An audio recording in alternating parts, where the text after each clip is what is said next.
আপনাদের।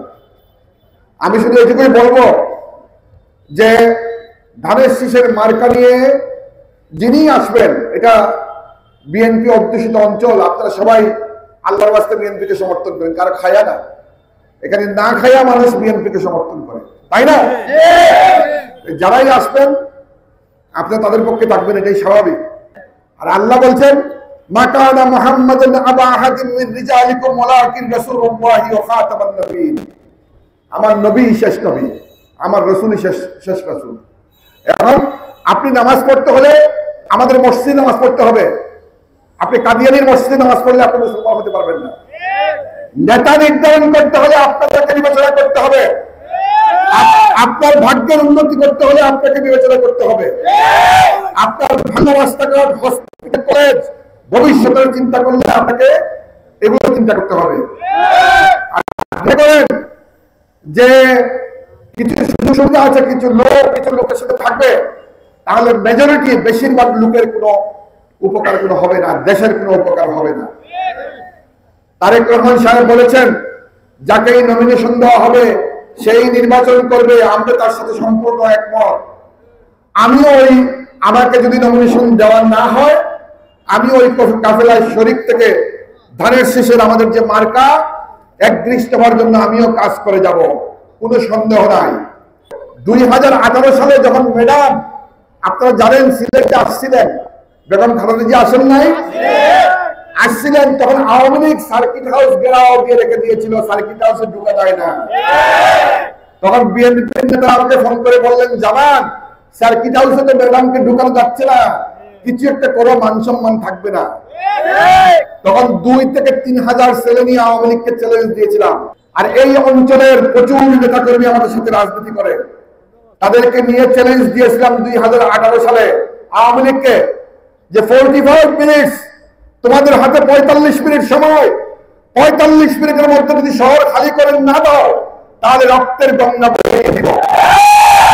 যারা বলে আমরা কিছু করি নাই, আপনারা জানেন আমার ভাই, আমি সাংবাদিকতায় আছি, আমার ভাই তুরাবকে হত্যা করা হয়েছিল, হয় নাই?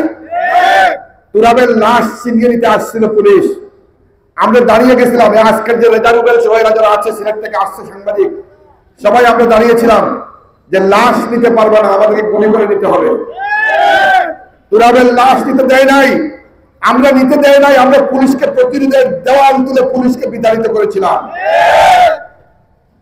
4 আগস্ট সমস্ত সিলেট শহর যখন আওয়ামী লীগের নিয়ন্ত্রণে চলে যায়, তখন সিলেটের পূর্বাঞ্চল বলে খ্যাত, পূর্বাঞ্চল বুঝেন তো, সিলেটের নাইরপুল থেকে নিয়ে তাহবিল পর্যন্ত এই পূর্বাঞ্চলে একটা প্রতিরোধ তৈরি করেছিলাম আমরা। 1 ইঞ্চি ওরা আগাইতে পারে নাই। আমি 3 তারিখে গুলিবিদ্ধ হয়েছিলাম, তাইলে আন্দোলন করেছি বোঝা গেল, তাই না? আন্দোলন করেছি, 2018-তে আন্দোলন করেছি, 19-এ করেছি, 20-এ করেছি, 21-এ রাগ করে পদত্যাগ করেছিলাম, কারণ আমার 17টা ছেলে গুলিবিদ্ধ হয়েছিল। 17টা ছেলে গুলিবিদ্ধ হওয়ার পরে ওরা একটা পদবি পাই নাই, একটা পোস্ট পাই নাই, এই জন্য রাগ করে বলেছিল আমার পদ রাখার দরকার নাই। একদল লোক বাইরেছে, সারা জীবন আওয়ামী লীগের সাথে ব্যবসা বাণিজ্য করেছে, আমার বিএনপির লোকদেরকে ওরা দমিয়ে রেখেছে, জেল জুলুমের মামলা খাটিয়েছে, আওয়ামী লীগের সাথে ব্যবসা করেছে, বাণিজ্য করেছে, একটা মামলাও খায় নাই জীবনে, মামলাও খায় নাই। এরা এখন নমিনেশন চায়, হ্যাঁ, এরা এখন মানুষের কাছে আসে। আপনাদেরকে বিবেচনা করতে হবে, আপনাদের ভাইকে চান নাকি ওইসব মধ্যস্বত্বভোগীদের চান? আপনারা মধ্যস্বত্বভোগীদের যদি চান কোনো উপকার হবে না। আর আমি রাজনৈতিক কর্মী, এইখানে অনেকেই আছে, অনেকেই আমাকে চিনে, আমার জানা আছে ওই বালুচরে কিভাবে পাথর তুলতে হয়, ওই মাটি খুঁড়ে কিভাবে পাথর তুলতে হয়, রাস্তায় ট্রাক চালিয়েছি আমি।